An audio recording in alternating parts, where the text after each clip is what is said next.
Canada में खालिस्तानी आतंकी निज्जर की हत्या के 1 साल बाद कनाडा ने अपनी गलती मान ली है। कनाडा ने मान लिया कि उसने प्रधानमंत्री मोदी, विदेश मंत्री एस जयशंकर और एनएसए डोभाल को लेकर जो कुछ भी कहा और उसकी मीडिया ने जो प्रोपेगेंडा फैलाया वो सब झूठ था, बेबुनियाद था। मतलब साफ है कि कनाडा की मीडिया ने हिंदुस्तान को बदनाम करने के लिए घिनौनी साजिश रची थी। लेकिन उसका भेद अब खुल गया है और अब कनाडा हिंदुस्तान को सॉरी कह रहा है।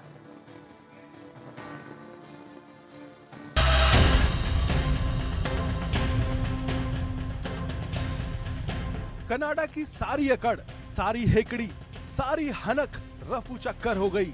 जो कनाडा कल तक हिंदुस्तान को आंखें दिखा रहा था, झूठे आरोप लगा रहा था, अपने देश में बैठे खालिस्तानियों के दबाव में आकर नई पाबंदियां लगा रहा था, उस कनाडा की हवा टाइट हो गई है।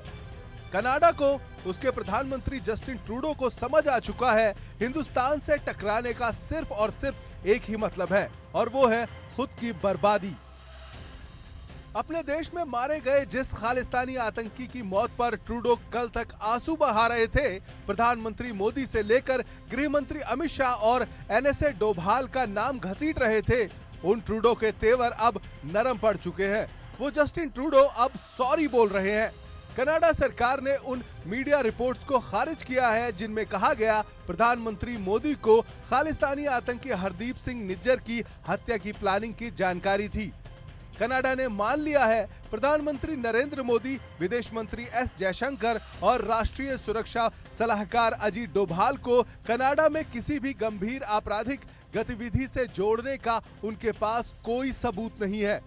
कनाडा सरकार ने एक बयान जारी कर कहा, 14 अक्टूबर को कनाडा में सुरक्षा खतरे के मद्देनजर रॉयल कनाडाई माउंटेड पुलिस और अधिकारियों ने भारतीय एजेंटों के जरिए कथित रूप से कनाडा में किए गए अपराधों के आरोपों को सार्वजनिक किया। लेकिन कनाडा सरकार ने ये कभी नहीं कहा प्रधानमंत्री मोदी, मंत्री जयशंकर या एनएसए डोभाल इन आरोपों में शामिल है।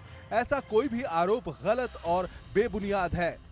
बयान में आगे कहा गया, कनाडा सरकार के पास प्रधानमंत्री मोदी, मंत्री जयशंकर और एनएसए अजीत डोभाल के कनाडा के भीतर किसी भी तरह की आपराधिक गतिविधि में शामिल होने के कोई सबूत नहीं है और न ही उसे इसकी जानकारी है।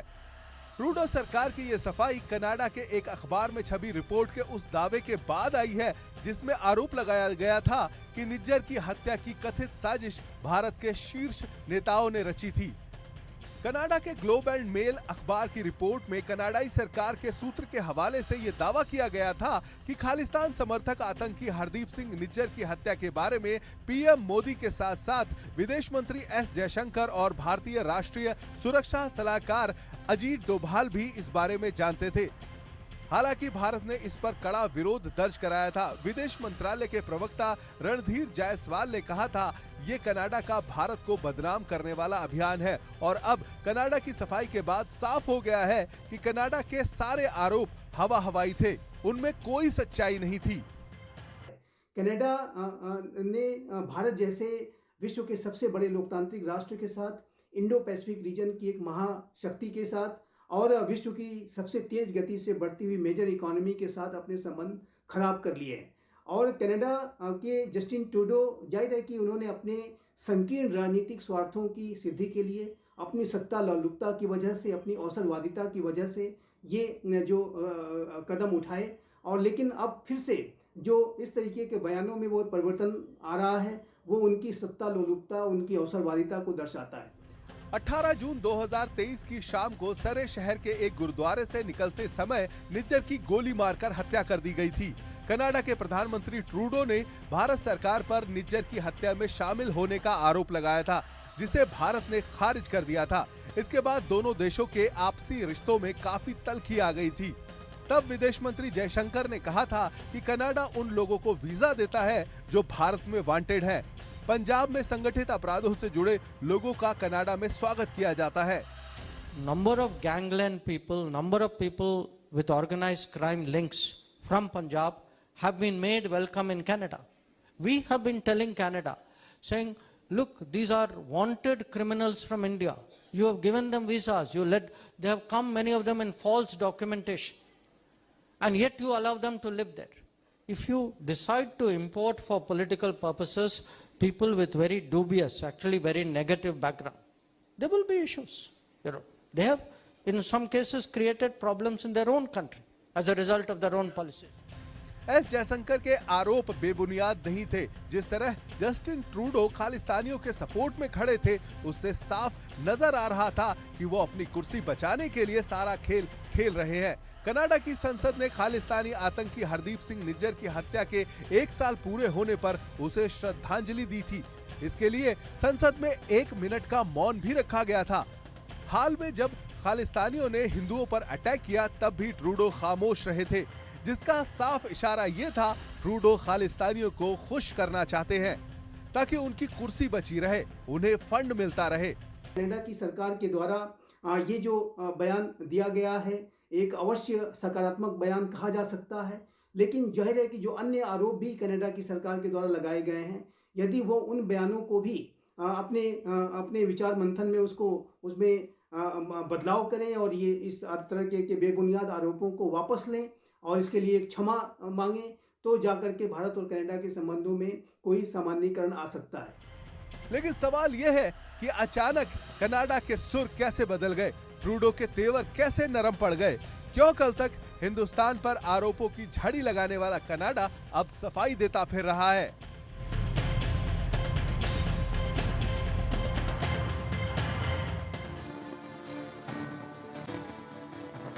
कनाडा की ट्रूडो सरकार एकाएक घुटनों पर क्यों आ गई? क्यों अब वो भारत पर लगाए बेबुनियाद आरोपों पर सफाई दे रही है? इसके पीछे की इनसाइड स्टोरी क्या है, ये सब आज आपको इंडिया न्यूज़ बताएगा। लेकिन पहले आपको वो टाइमलाइन दिखाते हैं कि कनाडा ने कब और क्या आरोप भारत पर लगाए हैं। सितंबर 2023 कनाडा के पीएम जस्टिन ट्रूडो ने भारत पर निज्जर की हत्या में शामिल होने के आरोप लगाए। कनाडा ने कहा कि खालिस्तानी आतंकी हरदीप सिंह निज्जर की हत्या में भारतीय एजेंटों के शामिल होने के विश्वसनीय सबूत उनके पास हैं। हरदीप सिंह निज्जर की हत्या मामले की जांच में भारत सरकार सहयोग नहीं कर रही। अक्टूबर 2024 कनाडाई रॉयल कैनेडियन माउंटेड पुलिस ने आरोप लगाया कि कनाडा में हो रही हिंसा में बड़े पैमाने पर भारत की भूमिका है। कनाडा ने कहा कि भारत सरकार के सीनियर मंत्री ने कनाडाई नागरिकों को धमकी देने या हत्या करने की मंजूरी दी। भारत से कनाडाई राजनयिकों को निकाले जाने के बाद पीएम जस्टिन ट्रूडो ने आरोप लगाया कि भारत कनाडा में मौलिक गलती कर रहा है। भारत सरकार ने उनकी अपील को न मानकर समस्या से निपटने की कोशिश को भी ठुकरा दिया। नवंबर 2024 कनाडा के संचार सुरक्षा प्रतिष्ठान के प्रमुख कैरोलिन जेवियर ने आरोप लगाया कि भारत कनाडा पर बड़ा साइबर अटैक कर सकता है। हालांकि भारत के लाख सबूत मांगने के बावजूद कनाडा इन आरोपों को लेकर कभी कोई भी सबूत नहीं दे पाया।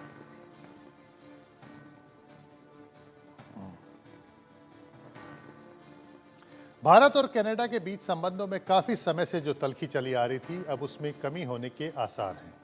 जहां कनाडा की जस्टिन ट्रूडो सरकार की तरफ से लगातार भारत सरकार के मंत्रियों और अहम पद पर मौजूद लोगों पर तमाम तरह के आरोप लगाए गए थे, अब कनाडा के अधिकारी इन आरोपों को लेकर कह रहे हैं कि ये अटकलबाजी और गलत है। कनाडा के रुख में आए इस बदलाव को समझने के लिए इस तस्वीर को देखना बेहद जरूरी है। यह तस्वीर G20 से आई थी। इस तस्वीर में सबसे आगे प्रधानमंत्री नरेंद्र मोदी दिखाई दे रहे हैं। उनके ठीक बगल में राष्ट्रपति जो बाइडेन हैं, जो प्रधानमंत्री मोदी से किसी करीबी दोस्त की तरह बात कर रहे हैं। जो बाइडेन के बगल में आपको कनाडा के प्रधानमंत्री जस्टिन ट्रूडो दिखाई दे रहे होंगे। इस तस्वीर में जो ध्यान देने वाली बात है कि वो प्रधानमंत्री नरेंद्र मोदी और जस्टिन ट्रूडो की बॉडी लैंग्वेज। प्रधानमंत्री नरेंद्र मोदी जहां पूरे आत्मविश्वास से भरे हैं, खुलकर लोगों से मिल रहे हैं, सबसे बात कर रहे हैं, वहीं ट्रूडो घबराए हुए दिख रहे हैं। उनके कंधे झुके हुए हैं, वो ज़्यादातर किसी से बात भी नहीं कर रहे और इस बीच उनकी नज़रें प्रधानमंत्री मोदी से मिलती हैं तो वो मुस्कुराने लगते हैं। इसी बीच ट्रूडो घबराए लग रहे हैं, मानो पीएम मोदी का सामना करने से, उनसे नज़रें मिलाने से वो डर रहे हों। और इस आमना सामना के बाद कनाडा ने अपनी गलती मानते हुए अब सफाई दी है।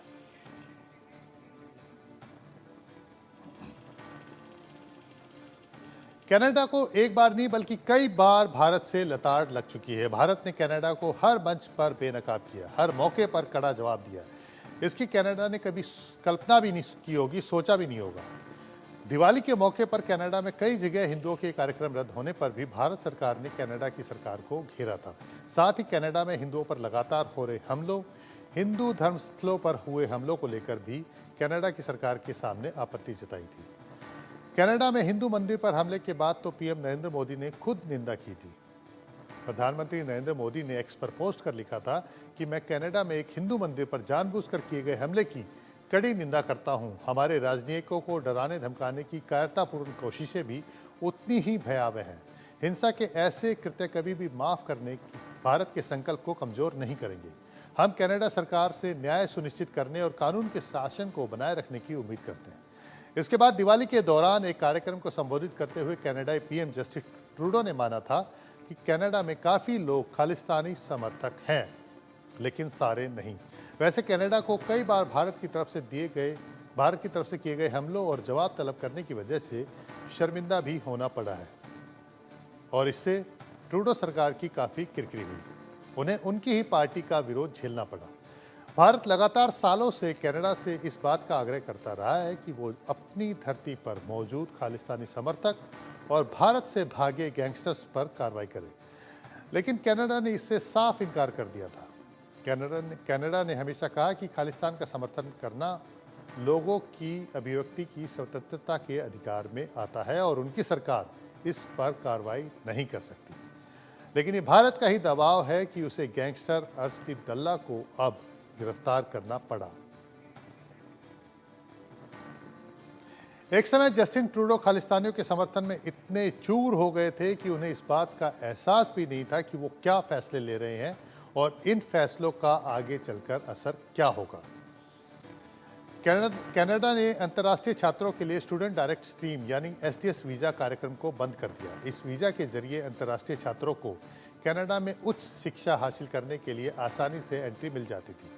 ऐसा करने के पीछे की वजह आवास और संसाधन संकट से निपटने के लिए कोशिश करना बताया गया। कनाडा सरकार वहां तैनात भारतीय काउंसलर अधिकारियों का सर्विलांस करवाने भी लगी थी। कनाडा की जासूसी एजेंसी कम्युनिकेशन सिक्योरिटी एस्टेब्लिशमेंट यानी कि सीएसई ने खतरा पैदा करने वाले देशों की सूची में भारत को शामिल कर दिया था। ये पहली बार था जब कनाडा की सरकार की इस लिस्ट में भारत का नाम आया। इस लिस्ट में 2025-26 में खतरा पैदा करने वाले देशों के नाम हैं। इसमें भारत को चीन, रूस, ईरान, उत्तरी कोरिया के बाद 5वें नंबर पर रखा गया। कनाडा की तरफ से कहा गया कि भारत सरकार आधुनिक साइबर प्रोग्राम तैयार कर रही है जो कनाडा के लिए कई स्तरों पर खतरा पैदा करते हैं। कनाडा ने भारतीय काउंसलेट शिविरों को सुरक्षा देने से भी इनकार कर दिया था। कनाडा में जितने लोगों को भारत सरकार से पेंशन मिलती है उन्हें लाइफ सर्टिफिकेट जमा करना होता है। इसके लिए हर साल नवंबर में भारतीय उच्चायोग की तरफ से कैंप लगाए जाते हैं। जो शहर उच्चायोग से दूर है वहाँ के लोगों की मदद के लिए धार्मिक जगहों जैसे गुरुद्वारों और मंदिरों में ये कैंप लगाए जाते हैं। सर्टिफिकेट के लिए कैंप लगने से एक हफ्ते पहले अपना नाम दूतावास को देना होता है। 3 नवंबर को ब्रैम्पटन के हिंदू सभा मंदिर में यही कैंप लगा था। ये मंदिर ब्रैम्पटन और आसपास के इलाके में सबसे बड़ा मंदिर है। ऐसे ही कैंप सर्रे और कैलगरी में भी लगाए गए थे। भारतीय काउंसलेट जनरल ने 27 सितंबर को पेंशन सर्टिफिकेट के लिए कनाडा के अलग अलग शहरों में 14 शिविर लगाने की घोषणा की। ये शिविर 2 नवंबर से 23 नवंबर के बीच विनिपेग, ब्रैम्पटन, हैलिफैक्स और ऑकविल में आयोजित किए जाने थे, लेकिन सुरक्षा नहीं मिल पाने की वजह से इनमें से कुछ शिविर को आयोजित नहीं किया जा सका।